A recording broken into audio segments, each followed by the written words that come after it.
Tere päevast, lugupeetud Riigikogu liikmed, tere päevast, austatud peaminister ja valitsuse liikmed. Hea kolleeg Valdo Randpere, mis assi? Palun, aeg oleks juba näppimine ära lõpetada.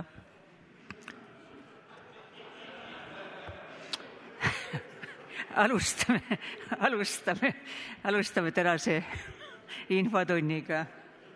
Ja palun kohaloleku kontroll.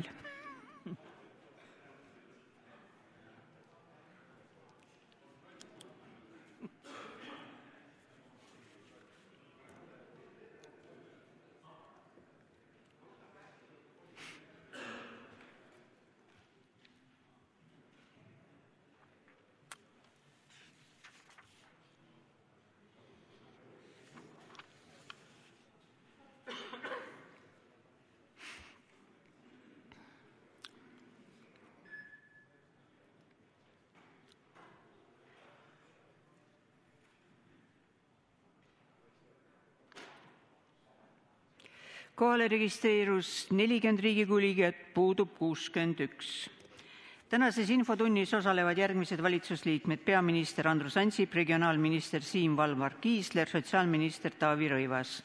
Ja alustame siis küsimustele vastamisega. Kuna täna on meil registreeritud 6 küsimust, siis traditsiooniliselt 2 koha pealt registreeritud küsimust, nii et näbedad näpud palun.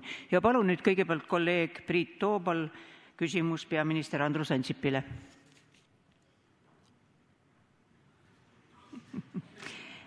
Ja Priit Toobal, palun. Aitäh, lugupeetud esimees, hea peaminister.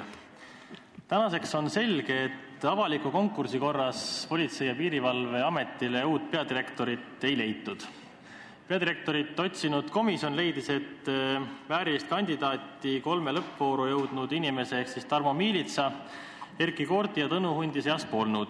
Seda hoolimata sellest, et kõigi 3 näol on tegemist 20 aastat Eesti sisejulgeolekus töötanud inimesega. Suurele osale süsteemis töötajate jaoks ja ka meile siin näib, et kogu selle avaliku konkursi ümber toimuva on üks suur palagan ja Siseministeerium ja siseminister on selle otsingu pööranud komejandiks. Milline on teie kui valitsusjuhi seisukoht selles küsimuses? Otsitakse ikkagi peadirektorit ühele suurimale avaliku sektori organisatsioonile. Aitäh. Aitäh. Minu seisukoht ühtib seaduses sätestatuga. Seadus ütleb ühemõtteliselt, et Politsei- ja Piirivalveameti peadirektori nimetab ametisse Vabariigi Valitsus siseministri ettepanekul, kuulates ära Riigikogu õiguskomisjoni seisukoha. Siseminister teeb ettepaneku. Oma arvamuse kindlasti peab avaldama Riigikogu õiguskomisjon, aga lõpliku otsuse langetab Vabariigi Valitsus. Seetõttu kõik mõeldavad konkursikomisjonid, need saavad omada ainult nõuandvat seisukohta. Komisjonidelt võib tulla ekspertarvamus, aga otsuse langetab ikkagi Vabariigi Valitsus. Ma ei pea õigeks ka seda, et igasse ametisse sobiva kandidaadi leidmiseks tuleks korraldada konkurss. Seadusandja on teatavasti näinud ette erandid, puudutavad mitte ainult Politsei- ja Piirivalveameti peadirektorit, vaid ka Kaitseväe juhatajat, Kaitsepolitseiameti peadirektorit, veel mõnda ametit, mille puhul konkursi korraldamine ei ole ilmtingimata vajalik. Ma ütleksin oma isikliku eelistuse, ma tõepoolest arvan, et kõigisse ülimalt tähtsatesse riigiametitesse ei pea ilmtingimata korraldama avalikku konkurssi. Kindlasti ei tuleks konkurssi korraldada selliselt, kus mõnede inimeste osas võib tekkida arvamus, et nemad sellesse valitud ametisse ei sobigi. Aitäh. Palun, kolleeg Priit Toobal, esimene täpsustav küsimus. Aitäh, lugupeetud esimees, hea peaminister. Ma olen teiega põhimõtteliselt päri, et ega siis kõikidesse riigiametitesse otsitavatele kohtadele ei pea kuulutada avaliku konkurssi, aga tegemist on ikkagi suurima avalikus sektoris tegutseva organisatsiooniga ja otsitakse juhti Politsei- ja Piirivalveametile. Aga kõik sellised protsessid peavad mitte ainult olema, vaid ka näima ausad ja läbipaistvad. Siis milline on teie seisukoht, kumb neist on läbipaistvam otsing ühele asutusele juhti, kas sihtotsinguga otsimine või avalik konkurss? Aitäh! Kordan veel kord, et ametisse nimetab Politsei- ja Piirivalveameti peadirektori Vabariigi Valitsus ja oma sõna on öelda ka Riigikogu õiguskomisjonil. Siseminister teeb ettepaneku, see on tema ülesanne.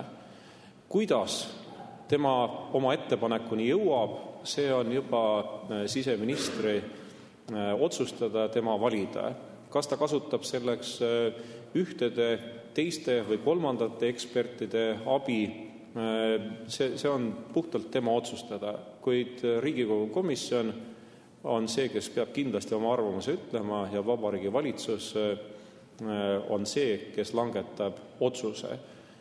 Mina ütleksin avalikul konkursil osalenud 3 kandidaadi kohta, et ma hindan neid väga kõrgelt ja ma olen veendunud selles, et nendel on kõigil olemas potentsiaal ka ametiredelil edenemiseks.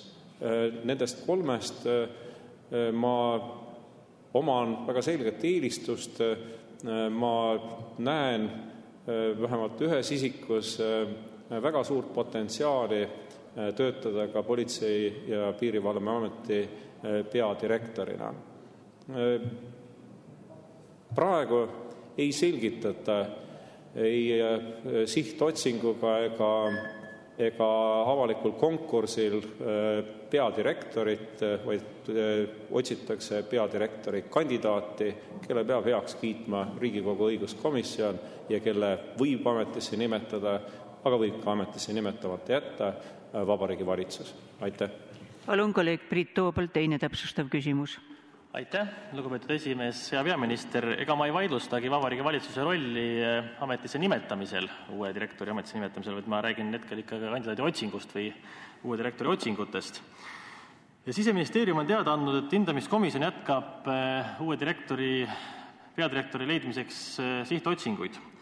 Paljudele meile näib siit, et siseminister on võtnud positsiooni, et tegemist on justkui ühe suvalise äriettevõttega, mida võiks näiteks juhtida vabalt Indrek Raudsed ja Nikolai Stelmachid. Kas olete kursis, kes on siseministri poolt soositud uus peadirektori kandidaat ning miks soovib ja proovib Ken-Marti Vaher antud positsiooni politiseerida? Sellele on tähelepanu juhtinud tänane Politsei- ja Piirivalveameti peadirektor Raivo Küüt. Aitäh! Ma ei taha nõustuda teie väitega, mille järgi siseminister soovib Politsei- ja Piirivalveameti peadirektori isikut politiseerida. Veel kord, otsustamisõigus on Vabariigi Valitsusel. Ma usun, et ka Riigikogu õiguskomisjon ei ole kuidagimoodi manipuleeritav, vaid annab oma seisukoha lähtudes oma kõige paremast äratundmisest ja seetõttu ei pruugiks me edasi arendada neid spekulatsioone, mis räägivad politiseerimise katsetest. Aitäh! Ja nüüd palun 2 koha pealt registreeritud küsimust. Alustame kolleeg Lembit Kaljuvest. Aitäh, proua esimees. Hea peaminister, te ütlesite väga selgesti ja ilusti, kuidas peab Politseiameti peadirektorit valima seaduse järgi. Täna on ju seaduse järgi kõik tegutsetud, aga asi ei näe hea ega ilus välja. Mis te arvate, kas sellises situatsioonis, kus asi on veninud ja on näidatud ebaprofessionaalsust üles, ei peaks peaminister isiklikult sekkuma selle küsimuse lahendamisse? Aitäh! Aitäh! Ma siiski eelistan jääda seadusandja poolt mulle antud pädevuste piiridesse. Kandidaadi esitamine on siseministri õigus ja ka kohustus. Ja peaminister valitsuse liikmena langetab ühest teiste valitsuse liikmetega otsuse, kes nimetatakse Politsei- ja Piirivalveameti peadirektoriks. Ma loodan, et Eestis selliseid aegu ei tule, kus üks isik ainuisikuliselt hakkab nii kaalukaid otsuseid langetama. Aitäh. Ja palun nüüd viimane koha pealt registreeritud küsimus kolleeg Heimar Lenk. Aitäh, lugupeetud juhataja ja hea peaminister. Ma arvan, et see aeg on juba saabunud, mida te ütlesite, et ei tule kunagi. Ja teine asi on see, te ütlesite, ärgem uskuge spekulatsioone. Siiamaani on kõik spekulatsioonid täide läinud. Nii haigekassa juhataja määramisega kui edasi, kui palju teisi juhtumeid. Ja kui tänast meediat vaadata, siis minu meelest ei saa küll peaminister öelda, et see mäng oleks olnud nii väga ilus ja kena. Minu meelest on selle mängu maine kõvasti ära määritud. Ja järgmine mees, kes sinna määratakse, tal on väga raske seda ametit juhtida. Aitäh. Aitäh. Ei maksa mulle omistada väiteid, mida ma pole väitnud. Ma olen teatavasti ühe meediaväljaandega sealt pinnalt isegi kohtus käimas. Et ei ole ma öelnud, et see asi paistab välja ilus ja puhas. Ma pigem väitsin vastupidist. Ma ei oleks sellist konkurssi üleüldse korraldanud. Ammugi ma ei oleks korraldanud konkurssi, mille tagajärjel heidetakse varju 3 väga tublile ja väga võimekale inimesele. Ma tahan veel kord väljendada oma sümpaatiat nendele 3 inimese suhtes, kellest ükski ei osutunud valituks. Mina pean neid kõiki 3 väga võimekateks inimesteks. Ma usun, et nendes on võimeid ka karjääriredelil edeneda. Praegu nad töötavad number 2-na. Neil on kindlasti kõigil võimet töötada ka tippjuhina number 1-na. Ma olen näinud ühte inimest nendest 3 tegutsemas ka kriisisituatsioonis väga efektiivselt. Ma hindan teda väga kõrgelt ja kui minul oleks tulnud valitsuse liikmena valida üks nendest 3, siis ma oleks kindlasti valiku teinud. Aga ma usun, et ka need, keda mina poleks valinud, need ei oleks pidanud tundma ennast kuidagi kõrvale heidetutena. Ma tunnustan ja hindan kõiki 3. Aitäh. Suur tänu, härra peaminister. Lõpetan selle küsimuse käsitlemise. Läheme järgmise küsimuse juurde. Palun kolleeg Helmen Kütt, küsimus sotsiaalminister Taavi Rõivasele. Proua eesistuja, lugupeetud sotsiaalminister. Hea tava kohaselt on esimesed 100 päeva nõndanimetatud kriitikavabad. Kui aga partei andis uue ameti ja saatis teid ka infotundi ja kuna ka palk ei ole mitte õpipoisi, vaid meistri oma, siis ilmselt tuleb vastata ka peale 70 päeva ametis olduna küsimustele. Ja minu küsimused ongi seotud pidematustoodete ehk mähkmete funktsionaalsusgrupi põhiste piirhindade kehtestamisega käesoleva aasta jaanuarist. Ministeeriumisse on saadetud ka MTÜ Inkotoa poolt murelik kiri, mis nende inimeste, kes neid tooteid siis ostavad, pärast muretseb ja järsku te natukene selgitate, miks selline määrus kehtestati ja mida sellega siis seoses, kas inimesed kaotasid või võitsid? Aitäh. Aitäh. Ega ma ei olegi väga palunud 100 kriitikavaba päeva ja ega mulle pole neid ka antud, nii et küsige aga julgesti ükskõik mis teemad sotsiaalvaldkonnas huvi pakuvad. Nüüd, mis puudutab inkotooteid ja nende kättesaadavust puuetega inimeste jaoks, siis aasta-aastalt me oleme summasid riigieelarves toodete kompenseerimiseks kasvatanud ja vajadus nende toodete järele on ja jääb jätkuvalt suureks. Käesoleva aasta 1. jaanuarist kehtestati toodetele piirhinnad ja piirhindadel on tegelikult 2 eesmärki.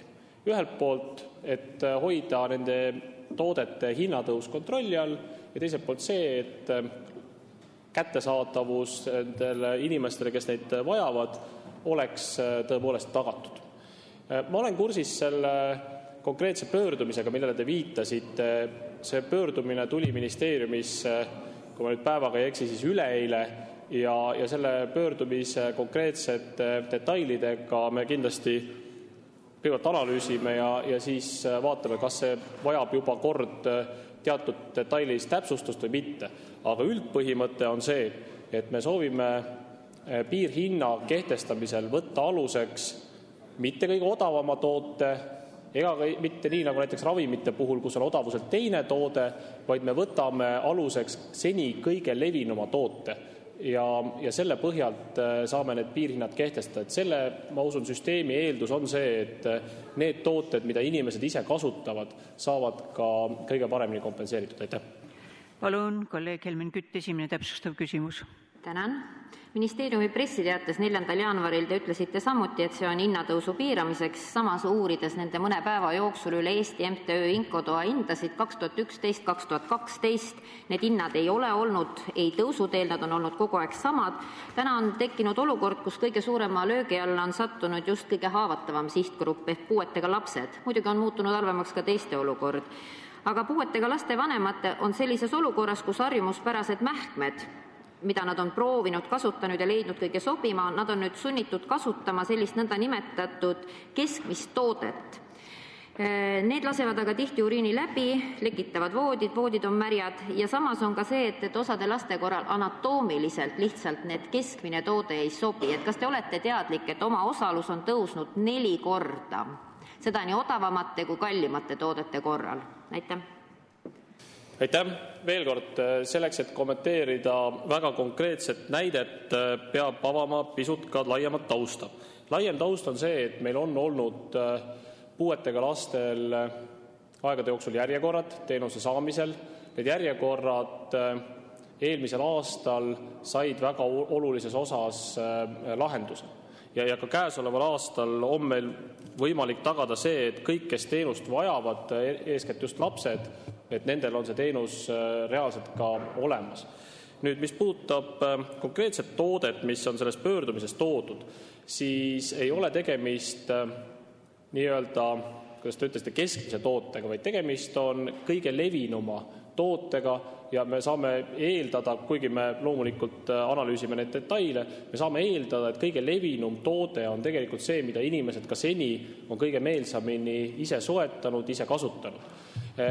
Konkreetsele tootele, mille osas see kaebus tuli, on nii odavamaid kui kallimaid alternatiive. Ja selleks, et öelda, et kas see kvaliteet ka tegelikkuses vastab inimeste nõuetele ja soovidele, selleks, ma usun, tasub seda pöördumist põhjalikumalt analüüsida ja küllap te mõistate isegi, et üleeilne pöördumine tänaseks veel sedavõrd põhjalikku analüüsi läbida ei ole saanud. Aitäh! Palun, kolleeg Helmen Kütt, teine täpsustav küsimus. Tänan. Iga laps on ainulaadne. Keskmine toode või kõige rohkem ostetud toode ei pruugi sobida neile, kes tegelikult erivajaduse tõttu vajavad just seda kallimat toodet. Ma olen võtnud 6 lapsevanema poolt andmed, kus oma osalus oli kuus 9 eurot, seal on ta tõusnud täna 36-ni, kus kõige odavama korral 4,80, seal on tõusnud 19,20, ehk tõepoolest see tõus on olnud 4-kordne. Ja sama võrra, küll mitte 4 korda, aga vähenenud on siis riigi osalus 2012-2013 võrdluses. See, et olukorda on vaja analüüsida, on kahtlemata õige. Millal te arvate, et te olete valmis siis selle analüüsi tulemusest informeerima ka Riigikogu või vähemalt sotsiaalkomisjoni, sest lapsed vajavad iga päev hooldamist ja me räägime 60 mähkmest kuus. Nagunii ostetakse täiendavalt kalli hinnaga, 60 on soodushinnaga, see on 2 mähet päevas. Aitäh! Aitäh! Seda teenust, puuetega inimeste abivahendite teenust vajab Eesti riigis üle 57 000 inimese. Aga ma olen nõus, et kui ka on kas või 6 juhul probleeme, siis ka loomulikult nende probleemidega tuleb tegeleda. Ma oleks väga tänulik, kui te need 6 inimese andmed või vähemasti need probleemi sisu annaksite ka ministeeriumile, et me saaksime ükshaaval nende probleemidega tegeleda ja analüüsida, kas viga on konkreetses valikus või on küsimus süsteemne. Aga ma siiski sooviks klaarida selle võib-olla 6 näite pinnalt tekkida võiva valearusaama, ehk siis nende teenuste kättesaadavus Eestis üldiselt on märgatavalt paranenud. Ka käesoleva aasta eelarves on meil üle 400 000 euro rohkem, kui oli eelmise aasta baaseelarves. Ka juba etteruttavalt võib öelda, et läbirääkimistel Rahandusministeeriumiga kavatseb Sotsiaalministeerium ka sel aastal lisataotluse esitada ja meie huvi on ikkagi väga selgelt suunatud sellele, et järjekordi selles valdkonnas ei tekiks, et kõik, kes teenust vajavad, saaksid selle teenuse. Aitäh! Suur tänu, härra minister, lõpetan selle küsimuse käsitlemise. Järgmine küsimus, palun kolleeg Tarmo Tammelt regionaalminister Siim Valmar Kiislerile. Palun, kolleeg Tarmo Tamm. Mis on juhtunud? Aitäh, proua juhataja. Lugupeetud regionaalminister. Mõni päev tagasi ilmus audit Riigikontrolli poolt, kus anti hinnang laste hoolekandele korraldusele valdades ja linnades.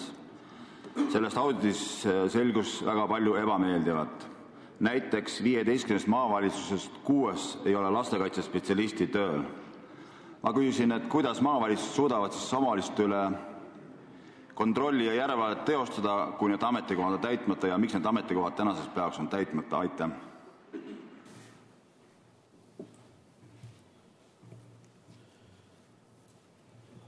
Konkreetsete ametikohtade kohta ma tõesti ei oska öelda, sellepärast, et ei jälgi igapäevaselt seda, milliseid ametikohta, kuidas maavanemad täidavad.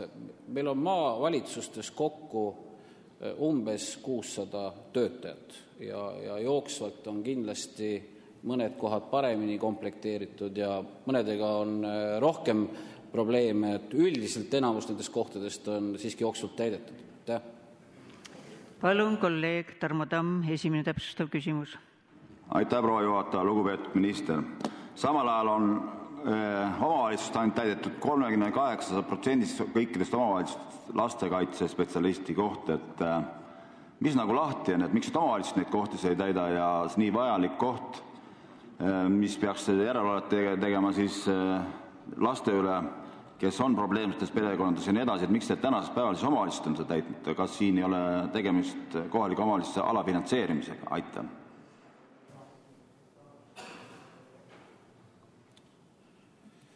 Siin on tegemist kohalike omavalitsuste valikutega ja kui meil on väikestes omavalitsustes ongi näiteks 6 ametnikku tööl terve omavalitsuse peale, mõnes 4, siis on selge, et nad teevad oma valikut selle järgi ja lastekaitsespetsialist üldjuhul sellesse nimekirja ei mahu. Sinna mahub vallavanem, vallasekretär, võib-olla jurist ja võib-olla mõni maaküsimustega, arendustega tegelev inimene. Et see on väikeste omavalitsuste häda, et paraku neil ei olegi seda töötajaskonda, ei ole asjatundjaid ja sellepärast ma peangi vajalikuks, et meie omavalitsused ühineksid ja oleksid suuremad. Aitäh! Palun, kolleeg Tarmo Tamm, teine täpsustav küsimus. Aitäh, proua juhataja, lugupeetud minister. Maavanemate ülesannete hulka, mida väidetavalt on 600, kuulub ka kontroll kohalike omavalitsuste tegevuse üle. Eriti tähtis on see tegevus nende omavalitsuste üle, kes planeerivad liitumist. Väga kurb näide on Põlvamaalt tuua, kus siis Põlva vallal, kes on liituv omavalitsus, ei olnud eelarve kohta ühtegi märgit eilse päevani. Ja see märge eilsest päevast alates on see eelarve siis koduleheküljel üleval peale seda, kui ma ise pöördusin Andmekaitse Inspektsiooni. Eelnevalt ma olin pöördunud mitmel korral maavanema poolne, maavanemal sellele ei reageerinud. Ma küsin, et kas nendes omavalitsuses, kus IRL planeerib haldusreformi läbi viia, käsitletakse kuidagi seda järelevalvet teistmoodi? Aitäh! Aitäh! Ka kui laenu võtmine on igatepidi seadustega kooskõlas, ega siis see ei ole mingi patuasi. Et võetakse laenu ju kogu aeg omavalitsuste poolt ja ma nüüd küll ei oska arvata, et kus te välja lugesite selle, et just ühinevate omavalitsuste üle peaks sellist täiendavat järelevalvet teostama. Et üldiselt järelevalves tuleb ikkagi kõiki võrdselt kohelda, et tähelepanu tuleb pöörata siis, kui rikutakse laenupiiranguid, ületatakse võlakoormust, aga muul juhtudel on see ikkagi tavapärane tegevus. Ja alustame nüüd kohapealt registreeritud küsimustega. Palun, kolleeg Rainer Vakra. Aitäh, austatud juhataja! Lugupeetud minister, te puudutasite oma vastuses riigi ehk maavalitsuste ja omavalitsuste rolle. Mul on teile küsimus kui regionaalministrile ja ühtlasi ka IRL-i Tallinna piirkonna juhile. Üle-eelmisel nädalal sõitsin ma autoga Nõmmelt kesklinna ja 68 korda oli põhjust vihastada seoses tänavaaukudega. Teil olete Nõmme mees ja teate täpselt, mida ma räägin. Vihastamine muidugi olukorda ei muuda. Täna suunatakse riigieelarves kütuseaktsiisi rahadest 95% riiklike teede ja vaid 5% omavalitsuste tänavate korrastamisesse. Mina arvan, et omavalitsuste teede remonti tuleks riiklikult rohkem panustada. Austatud minister, kas te ei arva, et vajadusel tuleks ulatada abikäsi ka Harjumaale ja lausa Tallinna linnale ehk meie riigi pealinnale, kui me üheskoos näeme ja lausa füüsiliselt tunnetame, et nad ei saa oma tööga hakkama? Aitäh!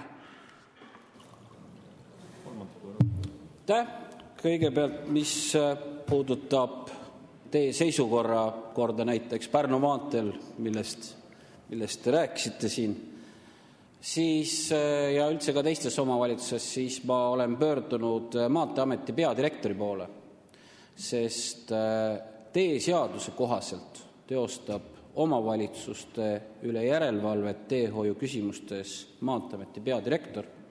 Ma olen teinud talle järelpärimise, et kuidas ta on järelevalvet teostanud, millised on järelevalve tulemused ja millised järelevalved on edaspidi plaanis. Et ootan põnevusega tema vastust. Nüüd, mis puudutab abikäe ulatamist, siis kui me vaatame omavalitsuste rahalisi võimalusi, siis nimetatud omavalitsusel ehk Tallinna linnal on nad üldiselt väga head. Küsimus on jällegi valikutes, et millised valdkonnad prioriteetsid ja kuhu omavalitsus oma autonoomia ja iseseisvuse piires soovib raha kulutada. Ja kui omavalitsus teeb lolle valikuid, soovib kulutada raha mõttetutele niinimetatud ajalehtedele, televisioonile ja kõigele muule, siis paratamatult jääb teistest valdkondadest raha vähemaks. Midagi ei ole parata, aga need valikud on omavalitsuse enda teha. Palun, kolleeg Marika Tuus-Laul. Aitäh. Minu küsimus puudutab maavanemaid. Ja 10 aastat tagasi vähemalt räägiti, et maavanem võiks olla apoliitiline ja teie erakonnakaaslane Marko Pomerants ütles aastate tagant, et juriidiliselt apoliitiline koht on kuidagi hakanud olema poliitilise maiguga. No täna me enam nii ei räägi, vastupidi, meil on justkui nõutav, et maavanem oleks poliitik, sest 8 kuulub Reformierakonnale, 7 IRL-ile, need on ära jaotatud kogu Eesti. Ja mis me näeme, mida koha peal tehakse ju selle koha peal nii-öelda poliitilist tööd, see on tribüüniks poliitikasse minekuks, iseendale lõputut reklaami, valimistega tegeldakse ja nii edasi. Ma küsin, kas te peate õigeks, et riigi raha eest ajavad maavanemad oma partei asja ja nendel on käes ikka need tohutud hoonelahmakad, kui kunagi oli rohkem tööülesanded nendel? Aitäh. Ma hakkan tagant pihta, et tohutud hoonelahmakad ei ole kindlasti mitte maavanemate käes, vaid on just eelkõige nende 600 töötaja käsutuses ja nad teevad väga erinevaid ülesandeid. Ma ei tea, Kagu-Eesti viisakoordinaatorist näiteks kuni just eelmises päevakorrapunktis räägitud puuetega inimestele abivahendite kompenseerimiseni, mille kompensatsiooniga tegelevad ka maavalitsused, näiteks ruumiline planeerimine, ühistranspordi toetused, kõik muu sinna juurde. Aga kui rääkida maavanematest, et tõesti, et siin on väga palju silmakirjalikkust, ma olen siin saalis ka väga palju silmakirjalikke jutte kuulnud, et justkui nüüd oleksid sattunud ootamatult maavanemateks poliitikud. Et ma olen siin teinud statistikat ka, et kui võtame siis võib-olla mingi ajajärgu, et see sajand, ütleme siin 12-13 aastat, on meil üldse kokku olnud maavanemametis 46 inimest. Ja tõepoolest nende hulgas on 4 inimest olnud aegade jooksul 46, kes siis ühel või teisel põhjusel ei ole olnud erakonna liige ega kandideerinud valimistel. Ja ka siin teie kolleegide hulgas on mitmeid inimesi, näen siin kohe praegu, kes on maavanema kohalt kandideerinud Riigikokku ja täna töötavad Riigikogus. On ka vastupidiseid juhtumeid. 4 teie kolleegi on tänased maavanemad, kes on loobunud Riigikogu liikme tööst selleks, et asuda maavanemaks. Et see ei ole mingi uus nähtus, me teame Keskerakonna maavanemaid, sotsiaaldemokraatide maavanemaid ja nii edasi. Head kolleegid, ma jätkan oma joont. 2 kohapeal registreeritud küsimus, selle tõttu ma lõpetan selle küsimuse käsitluse ja järgmine palun kolleeg Jevgeni Ossinovski küsimus peaminister Andrus Ansipile, palun. Aitäh, lugupeetud juhataja, lugupeetud peaminister. Mul on teile kodanikupalvel mõned lihtsad küsimused. Esiteks, kas te selgitaksite palun avalikkusele Riigikantselei peaministri büroo tööülesandeid ja arvestades teie mõningaid väljaütlemisi eelmisel aastal ka siin saalis, kus te olete soovitanud avalikkusel fooliummütsi kanda ja mullivanni kasutada, et kas teie arvates on büroo oma tööga hästi hakkama saanud? Aitäh!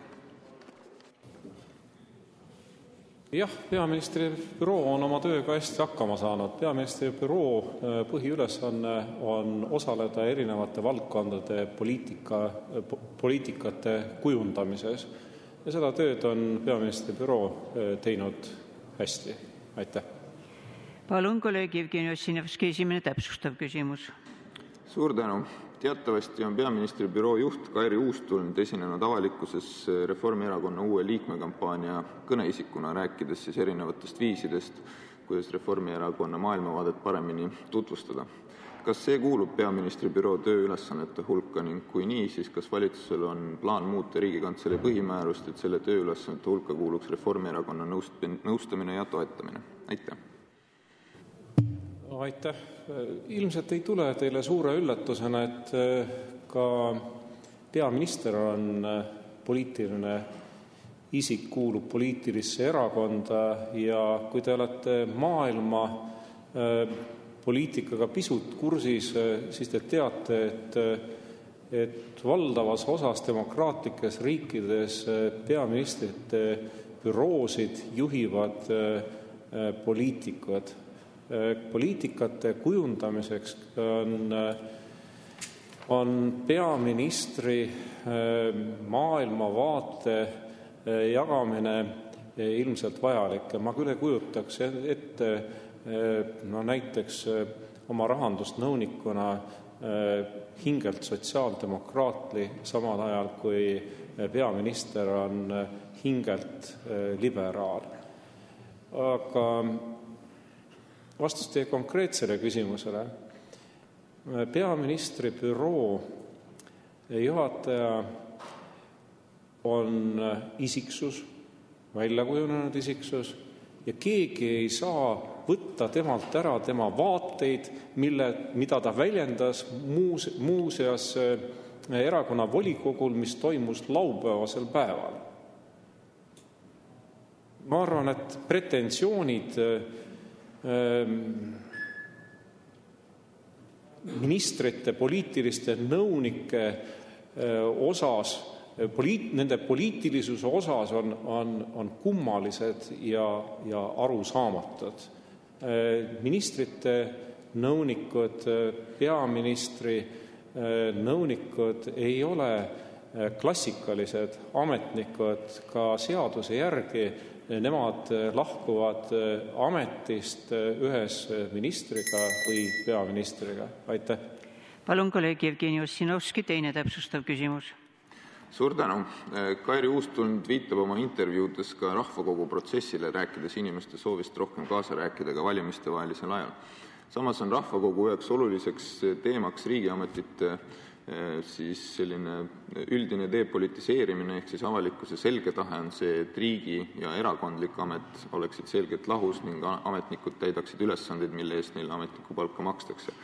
Kas te peate heaks tooniks, ehkki see on juriidiliselt ei ole siin mingisugust probleemi, nagu te ütlesite, et kas te peate seda heaks tooniks, et ühe erakonna igapäevase organisatoorse töö küsimustes esinevad avalikkuses mitte erakonna, vaid riigipalgal olevad inimesed, kes peaksid edendama ühiskondlikke, mitte erakondlikke huvisid? Probleem on ju selles, et peaministri büroo juht esines ka avalikkuses peaministri büroo juhina, mitte lihtsalt hingelt reformierakondlasena. Aitäh! Ma pean seda võõrandamatuks kodaniku vabaduseks, et tal on igas ametis, mis põhiseaduse järgi muidugi on aktsepteeritud, võimalik demokraatlikus riigis väljendada oma poliitilisi veendumusi. Ja vastupidist peame täiesti vastuvõetamatuks demokraatliku õigusriigi tingimustes. Aitäh. Ja palun nüüd 2 koha pealt registreeritud küsimus, palun kolleeg Tõnis Kõiv. Aitäh, proua juhataja, lugupeetud peaminister.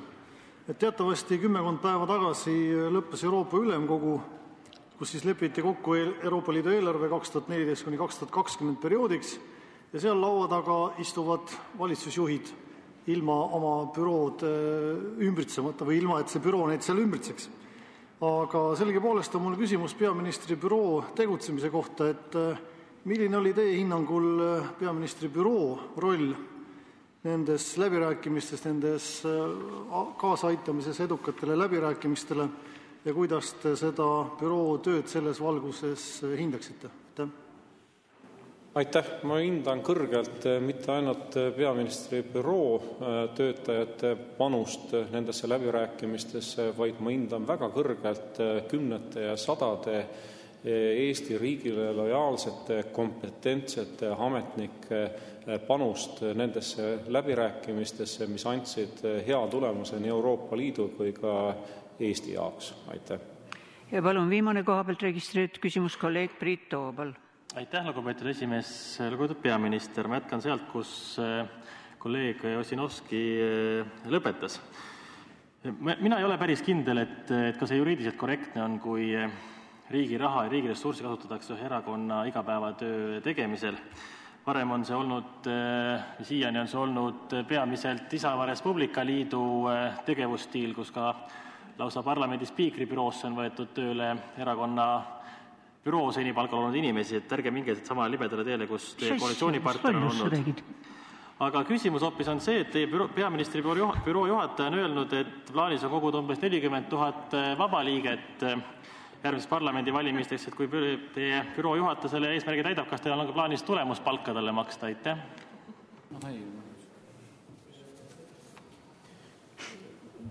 Toetajate liikmete andmete kogumine, see on minu meelest täiesti normaalne, aktsepteeritav. Loomulikult tuleb teha neid andmeid käidelda kooskõlas seadustega, aga see on ilmselt kõigi Eesti erakondade tulevik ja mitte ainult Eesti erakondade, vaid terve maailma suundumus, et järjest enam hakatakse tegema otsetööd oma sihtgruppidega. Ilmselt tajume me kõik, et soov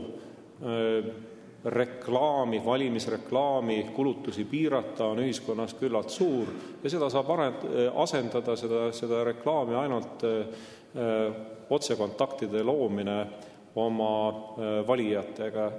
Seda ma pean täiesti loomulikuks.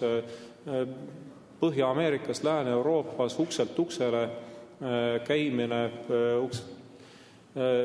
ukselt uksele tehtav poliitika on märksa enam levinud, kui ta Eestis on levinud. Ka otse sihtgruppidega suhtlemine on märksa enam levinud, kui ta Eestis on levinud. Ma ei ole kindlasti nõus teie väitega, et selle mõtte peale tulek, et see nõuab pingsat päevade, nädalate pikkust tööd. Ka minu büroo juhataja on muuhulgas õppinud Ameerika Ühendriikides ja näinud sealset elu. Selle mõtte peale tulek ilmselt ei nõua kuude pikkust pingutust ega ka riigi palgal olemist. Ma usun, et ka hea küsija härra Ossinovski on väljaspool Eestit viibides taolist praktikat kohanud ja oleks võinud ka ise ilmselt Kairi Uustundi asemel selle ettepaneku teha. Aitäh! Suur tänu, härra peaminister, lõpetan selle küsimuse käsitlemise. Järgmine küsimus, palun kolleeg Marika Tuus-Laulilt sotsiaalminister Taavi Rõivasele. Aitäh! Hea minister, meile teeb järjest muret inimeste kõrgem omaosalus ja järjest kõrgem omaosalus tervishoius, et järjest enam tuleb inimestel tervishoiule ise juurde maksta ja juba kärpeajast peale on töövõimetuse esimesed päevad siin oma rahakoti peal ja ka hüvitise protsent langes, tõusis ravimite käibemaks, kadus hambahüvitis, hooldusravile tuli hakata juurde maksma kuskil üle 6 euro päevas, taastusravi läks kallimaks, voodipäeva hind tõusis hiljuti, visiiditasu hind tõusis hiljuti ja väga pikkade järjekordade tõttu tuleb ka eriarstile, tasulisele eriarstile tihti minna suures hädas. Et kas seda kõike ei ole meie väikeste palkade ja pensionide ja suure töötuse korral ikkagi liiga palju ja sellele juhtis tähelepanu ka WHO siin mõne aasta eest väga toonitades, et see kättesaadavuse probleem on suur probleem. Aitäh.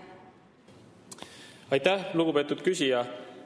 Siin infotunnis olen ma teie ees esimest korda, aga teiega ühes saalis olen ma töötanud üle 5 aasta ja alati ei ole ma väsinud imestamast seda, kust te oma andmed võtate.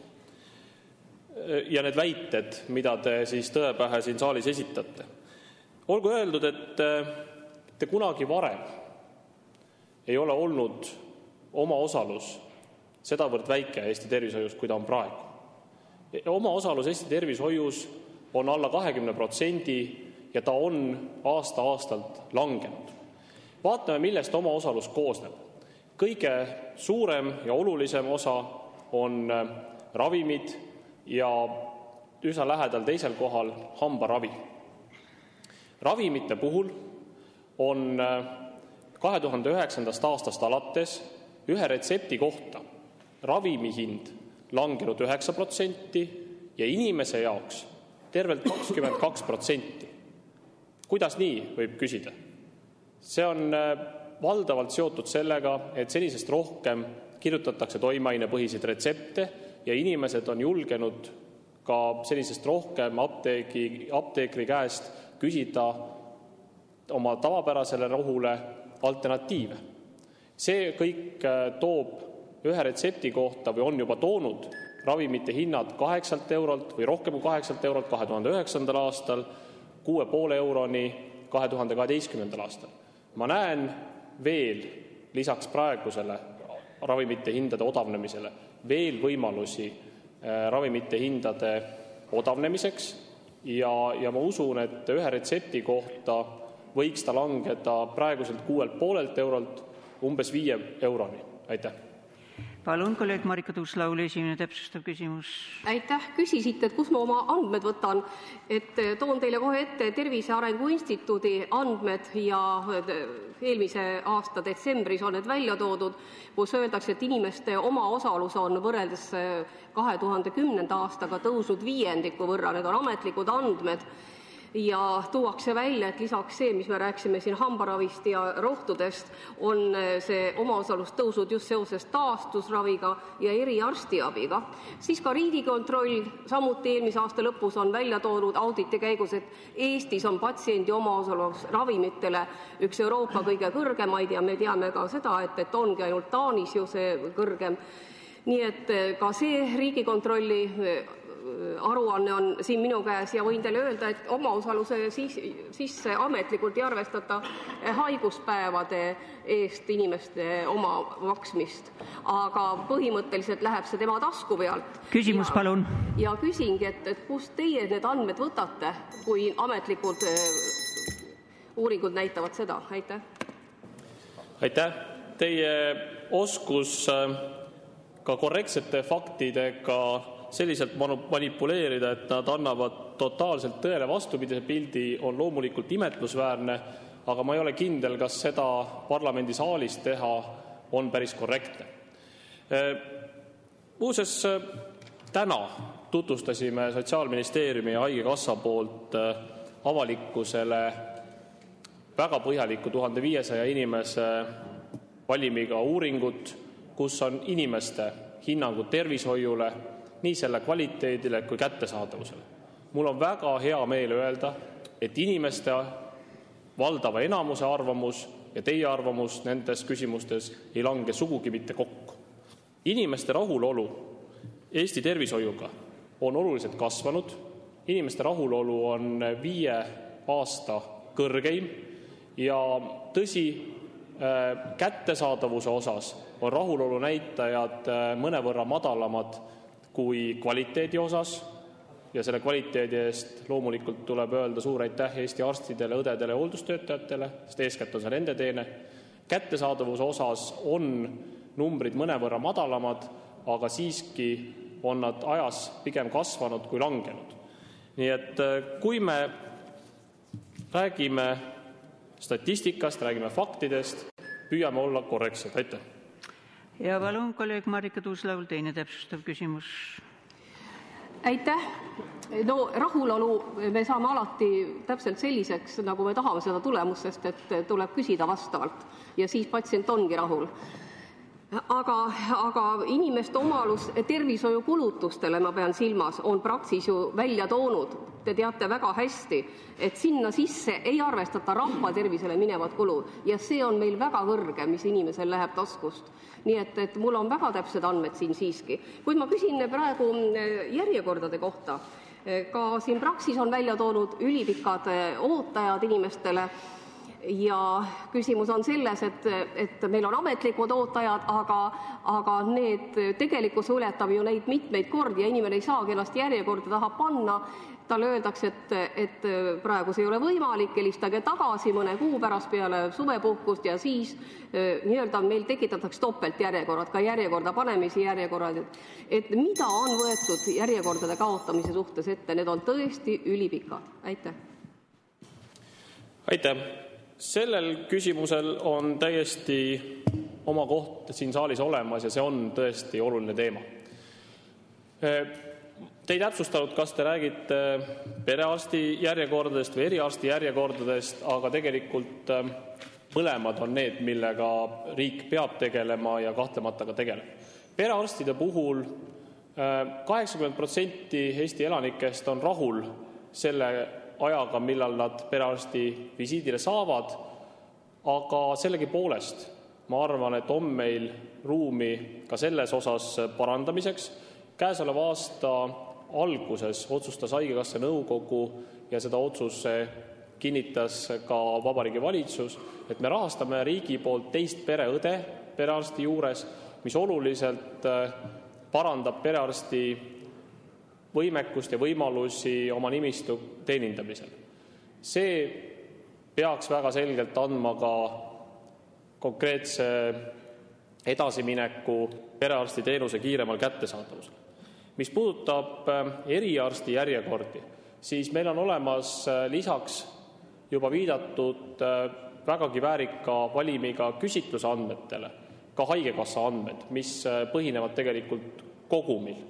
Ehk siis kõik inimesed, kõik järjekorrad, tegelikult see info on väga detailselt Haigekassal olemas ja Haigekassa sel aastal on juba teinud otsuseid ja kavatseb veel teha otsuseid, mis eriarsti järjekordi lühendavad, aga eriarstide järjekorrad on tihti erinevatel põhjustel ja siin tuleb iga konkreetset eriala ja ka piirkonda eraldi vaadata. Aitäh!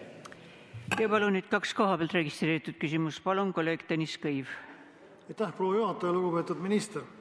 Arstiabi kättesaadavus on inimese jaoks kõige olulisem sel hetkel, kui tekib mingi äkiline terviserike või vajadus saada kiiresti abi, ehk siis kutsuda kiirabi. Ja siis on hästi oluline, kui kiiresti see kiirabi jõuab patsiendi juurde ja kui kvaliteetne on see abi, mis siis seejärel pakutakse. Ministeeriumil on plaanis Järvamaale, Türile luua juurde uus kiirabibrigaad, mille tagajärjel või mille tulemusena siis arstiabi muutub kättesaadavamaks, kiirabi jõuab kiiremini kohale päris suurele osale ühe maakonna elanikest. Aga sellegipoolest me kuuleme vägagi mitmeid proteste selle plaanitava muudatuse vastu. Kuidas sa ministrina seletaksid seda, et miks ollakse selle reformi vastu, miks ollakse selle vastu, et muuhulgas, et Türile tuleb uus kiirabibrigaad? Aitäh! Aitäh! Mitte ainult Järvamaal, vaid üle Eesti me soovime järgmisest aastast lisabrigaade koha peale viia ja sellel põhjus on koosneb kahest osapoolest. Ühelt see, et me soovime, et sõltumata sellest, millises Eesti otsas inimene elab, on tal kindel teadmine, et kiirabi jõuab tema juurde kiiresti. Teine pool on loomulikult see, et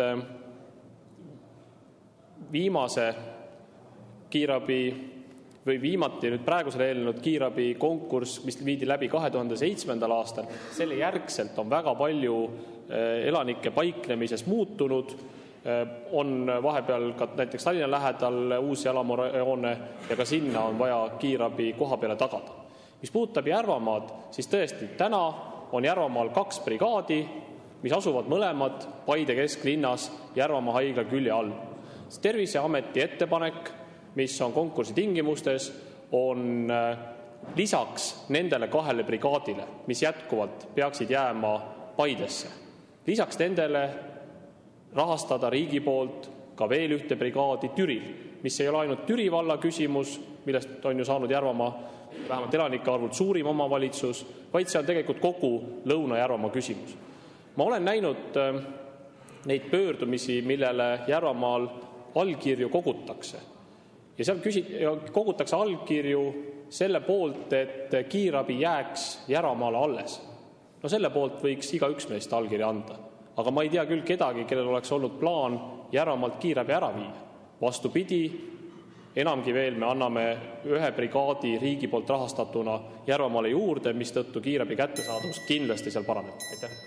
Ja palun viimane koha pealt registreeritud küsimus kolleeg Viktor Vassiljev. Aitäh, proua juhataja. Hea minister, ma juhin teie tähelepanu sellele, et Tervise Arengu Instituut, mis tegutseb teie haldusalas, on teatanud, et inimeste omaosalus on võrreldes aastaga 2010 tõusnud 5% võrra. Aga noore ja halge ministrina te ei pruugi kõike teada, mis teie haldusalas tekib. Ma tahtsin hoopiski teid kiita selle eest, et ütlesite välja toreda asja, et riik hakkab tegelema järjekordadega arsti vastuvõtule. Siiamaani teie eelkäija Hanno Pevkur raius nagu rauda, et tervishoiuvõrgu eest ministeerium ei vastuta, Terviseamet ei vastuta, haigekassa ei vastuta, streigi puhul leiti haiglate liit ehk vabatahtlik haigla omanike organisatsioon, kes oli läbirääkija. Kas nüüd on selge, kes vastutab tervishoiu eest Eesti Vabariigis, kes on see isik või asutus? Aitäh. Pikk ja loisev küsimus ja lõpuks siis püant, et kes vastutab. Loomulikult kõige eest, mis toimub ühe ministri haldusalas, vastutab lõpuks poliitiliselt ka minister. Täiesti selge. Ja me tervishoiukorralduses oleme jõudnud sinnamaale, et me oleme väga suure osa tervishoiusektorist saanud ühe laua taha. Seal on olnud ka Riigikogu fraktsioonide esindajad selle sama laua taga kaasatud ja me oleme ka ühiselt tervishoiu tulevikku kavandavalt võtnud mitmed sammud ette, mida me soovime ellu viia. Ja ka seal oma allkirjaga ja oma kaasas olemisega ametis olev minister on väga selgelt kinnitanud, et ta soovib selle valdkonna eest vastutada. Kindlasti vastutas mitte ainult tervisevaldkonna, vaid ka sotsiaalvaldkonna ja töövaldkonna hea käekäigu eest ka minister Hanno Pevkur. Ma arvan, et minister Hanno Pevkur on selle 4 aasta jooksul, mis ta minister oli, kauem kui keegi teine selles küllaltki keerulises ametis. Ta on teinud väga head tööd ja ei ole põhjust ka siin mitte tema juuresolekul kuidagi vastupidist väita. Ja mis puudutab Tervise Arengu Instituudi uuringut, neid konkreetseid andmeid, siis vaadake täpselt, mis näitajad, mis täpselt seal kirjas on. Mina rääkisin ja küsimus lugupeetud Marika Tuus-Lauli poolt oli selle kohta, milline on patsientide omaosalus Eesti tervishoius. Ja sellest rääkisin mina ja ma ütlen veel kord, et see on aasta-aastalt langenud. Aitäh. Suur tänu, härra minister, lõpetan selle küsimuse käsitlemise ja me oleme jõudnud viimase küsimuse juurde. Palun kolleeg Jaan Õunapuu küsimus regionaalminister Siim Valmar Kiislerile. Palun. Jaan Õunapuu. Aitäh. Austatud minister, Rahandusministeeriumi prognoosi järgi laekub 2013. aastal omavalitsustele maamaksu peaaegu sama palju kui mullu, mil oli see summa ligi 59 miljonit eurot. Koalitsioon otsustas teatud piires poliitilise loosungina kodualuse maa maksuvabaks muuta, samal ajal paljud omavalitsused otsisid saamata jäävale maksutulule katteallikat ja leidsidki selle maksumäära üldises tõstmises. Pole ka ime, sest valitsus venitas selgelt ütlemast, millisest allikast puudujääv summa kaetakse. Tuletan meelde sedagi, et valitsus ei ole suutnud taastada omavalitsustele masueelset tasandusfondi summat. Härra minister, kas olete minuga nõus, et koalitsioonipoliitikutel ei tuleks süüdistada omavalitsusi, vaid tunnistada, et tegemist oli läbi mõtlemata pealinnale koha kätte näitamisega? Aitäh!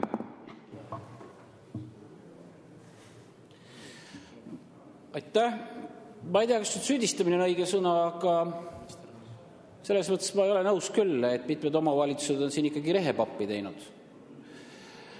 Sellepärast, et ühest küljest saadi läbi tulumaksu osa tõusu kompensatsiooni, võeti see rahulikult vastu ja teiselt poolt öeldi mitmete omavalitsuste poolt, et et meil jääb raha puudu, me peame maamaksu tõstma. Tõstatigi maamaksu. Nii-öelda, et tulu tõmmati kokkuvõttes kahest kohast. Kahjuks ei õnnestu mul veel praegu saada Rahandusministeeriumist neid kokkuvõtvaid andmeid, aga ilmselt, kui need kõik on kättesaadavad, et kuidas siis täpselt on maamaksust saadav tulu omavalitsustelt muutunud sellel aastal võrreldes eelmise aastaga. Ja teiseks, kui palju siis tulumaksu rohkem laekub, et võib juba täna selgelt öelda, et kokkuvõttes omavalitsused on väga tugevas võidus. Maamaksu on tõstnud ka need omavalitsused, kellel juba tulumaksuprotsendi tõus kompenseerib ja üle kompenseerib nii-öelda selle vabastatava osa. Ja mul on sellest väga kahju tegelikult, et kodualuse maamaksu vabastus oli ju mõeldud selleks, et inimesel kergendada seda koormat, ta maksaks vähem oma kodu pealt. Ja kahjuks mõned omavalitsused on pigem pööranud vastupidi ja mõelnud, kuidas ikkagi seda maad kallilt maksustada. Palun kolleeg Jaan Õunapuu, esimene täpsustav küsimus. Aitäh! No nii palju kommentaariks, et tegelikult kohalikel omavalitsustel on seadusjärgne õigus maamaksu tõsta. Kuid teine küsimus. Tuhandeid maaomanikke tabas selle kuu alguses sügav hämming, nähes Maksu- ja Tolliameti maksuteadet, kus oli kirjas ehmatav rahanõue. 1500 ruutmeetrit on küll maksuvaba, aga sellest enama maatüki eest tuleb paljudel juhtudel maksta suurema maksumäära järgi. Ei tohi ka unustada maksuvabastuse mõjusid kinnisvaraturule, mis teatavasti väljaspool suuri linnasid on küllaltki kehva. Härra minister, kas kodualuse maamaksu kaotamine aitab IRL-il täita oma lubadust valija ees, vähendada kodukulusid, arvestades tekkinud segadust ja pahameelt rahva hulgas? Aitäh! Aitäh! Ütlen jällegi, et mul lõplikke numbreid ei ole, aga ma saan aru, et suurusjärg 17 miljonit eurot on see, mis koduomanikel vabastust siis kokku tuleb see aasta, aga me saame neid numbreid täpsustada. Et see on see raha, mis jääb meie koduomanikele tasku tänu sellele, et me jõustasime kodualuse maamaksuvabastuse. Ja tõesti, väga õige, nagu te ütlesite, omavalitsusel on õigus maamaksu tõsta, aga ma kiidan neid omavalitsusi, kes seda õigust ei kasuta sellisel raskel ajal, kus inimestel on niigi kuludega probleeme, ja laidan neid omavalitsusi, kes seda õigust nii-öelda kasutavad maksimumini ja üritavad võtta inimeselt viimast. Aitäh! Head kolleegid, kuna meile infotunni lõpuks on jäänud vähem kui minut, siis selle tõttu ma tänan ministrit ja lõpetan selle küsimusele sellega tegelemise ja infotund on lõppenud ja palun, head kolleegid, suur tänu küsimuste esitamise eest, valitsuse liikmed, suur tänu vastamise eest.